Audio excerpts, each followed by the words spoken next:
Hey, okay, so first of all, hi, good morning.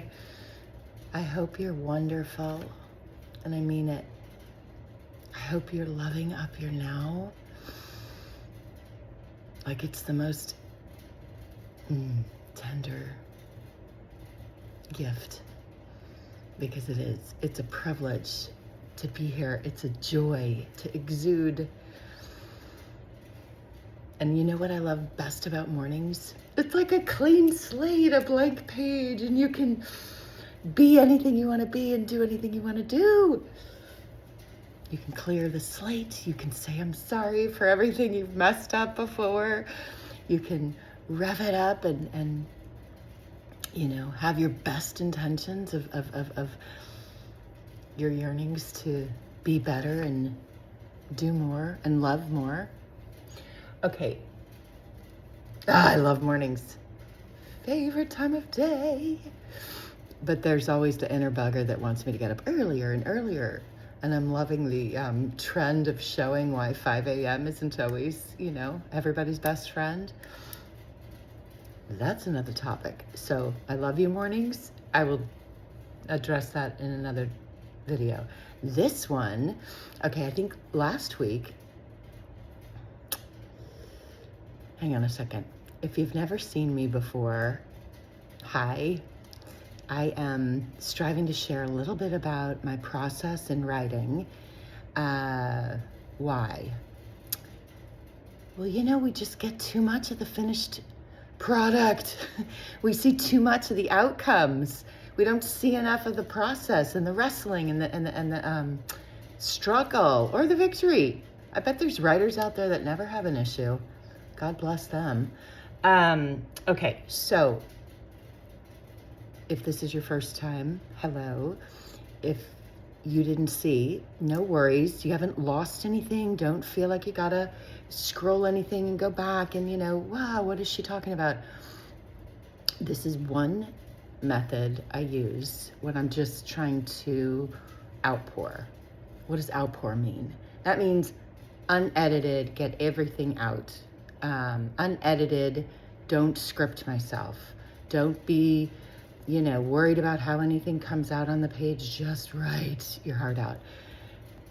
Somebody out there might be saying, well, why is that hard? God bless you, try to do it consistently. It's not always easy to follow through. Resistance will come up. Apathy comes up. I've been doing this a long time. Why am I still doing this? The inner bully will be right there to say, you know what, kiddo, you haven't done anything with these morning pages for a decade. Why do you think it's still a good process? In other words, to the person or the belief out there that's like, why are you showing this? Why is this hard? Because for me, maybe it's just me, I need permission constantly. And this is one way I give it to myself. Somebody's going to take that word and attack me. Why do you need permission? Why are you so weak? Well, let's just say when an infant's learning how to crawl, we probably don't yell at their effort, right? I believe, maybe not with everybody, but some creators, myself included, when we are striving to do what matters most to us, here comes every form of resistance that's possible. And that's probably worth the book and its own characters. More on that. But for now, I keep having to reference last week. Last week, I showed a video of me sitting on a floor using a journal, hugging my knees up to my chest because I love to huddle. There's other mornings where I might make something hot to drink. And then I always find, it's a weakness. I always find a hard surface that holds me, that can hold my ideas and hold my effort and be that armor and be that I got you. And someone out there's gonna go tree. Counters don't talk. Agreed. But I can lean on it. It's not gonna break. if you knew how many surfaces I've tried to lean on that break. And no pun intended, that's probably a metaphor for life as well. Yeah, I love true surfaces. What's a true surface? That's worth a whole nother topic. This kitchen counter, let me show you. See it? It's kind of looking like the marble that you might know about. I don't think it's real. Doesn't matter. It's real for me because I can lean on it. Sometimes I don't if I'm using my phone. But if I've got an idea and I want to run with it, absolutely, I lean on here. Why a corner? I don't know. It feels like an anchor.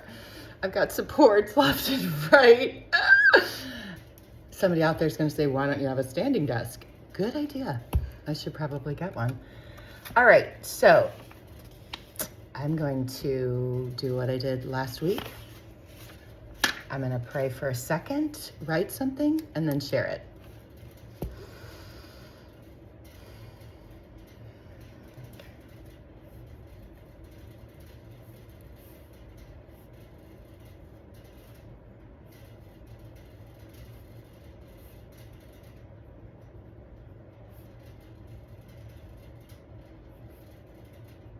Okay. Okay, I just wrote it. Hopefully you saw the pen. I'm going to read it to you now. This just poured out of me, but it's probably apropos. In striving to be true, one must, all arguments and condemnations, refute.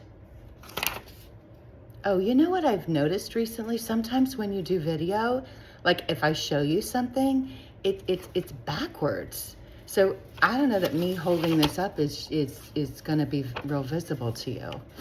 Somebody out there is going to be like, do you have a stutter?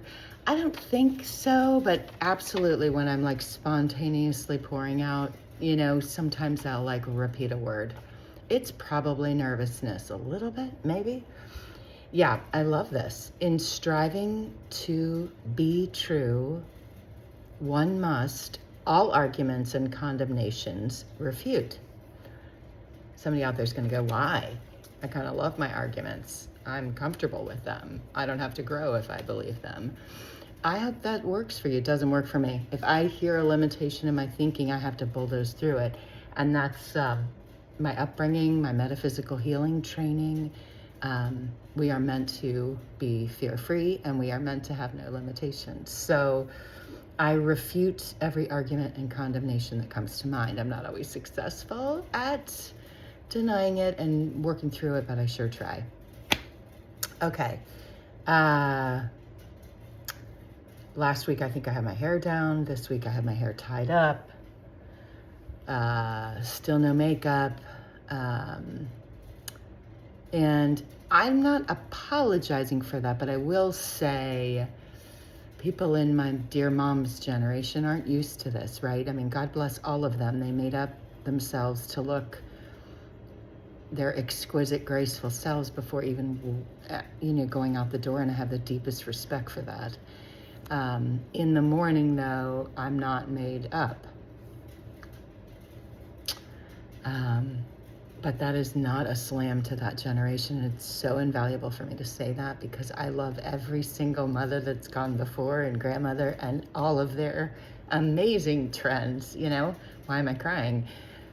Because I don't think any of us have a clue the pressures that were on them.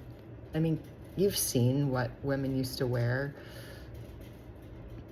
100 years ago, I think it took them 2 hours to put a dress on. Gosh. Bless them, love them. Thank you to everybody that's gone before. Yeah, okay. So, have I shown you enough? Oh, I didn't show you what I was writing on. So this is fun. Oh, no affiliations. I don't know how to do that. Why did I do that? Because it's like, there's so much out there you're supposed to learn. I just want to share. Okay, this is a big, thick, it's really thick, notepad. It's called A Great Thought a Day. 365 quotes to inspire you all year round. Why did I get this notepad? I don't know who the quotes are, and it's fun to get a little, inspiration each day. But I wanted to make one of these. I mean, for years, like, I have so many poems and ideas that come to me all the time that I've wanted to, I love calendars. I've wanted to put, yeah. So maybe if I write on one, I'm bonding with it. I don't know, but it's a fun, I love blank pages. The one thing I'd change on this is I'd get rid of the lines. I don't like to be confined when I write, when I live. I don't like lines. I never have. I'm sorry, lines. That's worth a poem. And the other thing I have, sometimes I'll light this up. This is a fun mug, its own story, wanderingmug.com. An amazing potter I met in Western Mass when I was first out in Northampton. And I don't know if he still does this, but Wandering Mug, he used to have a website, and you're to check in and show where you're using your mug. This has the Island of Martha's Vineyard on it, which I went to as a little girl on bikes, but I haven't been recently. Anyway, in one of my road trips, I put a candle in here just to keep the candle safe. I've never been able to get the candle out. So it sits here. And then I also always have my favorite book next to me, which I've talked about before, Science and Health. It's a book about spirituality and healing. And I usually will read something in this book that inspires me, and then I write more on that. So anyway, in a nutshell, this is one of my processes. And today's video went a little long, but that's okay. I have not learned how to edit really yet, so I'm going to just put this out there. Okay, much love. Happy week ahead. But yeah, let's all kind of I really love what came to me this morning. In striving to be true, one must all arguments and condemnations refute. Promise yourself, promise the universe, promise the divine. If you hear arguments against your precious being, if you hear condemnations, that you'll just refute them and keep going. Okay, big hug.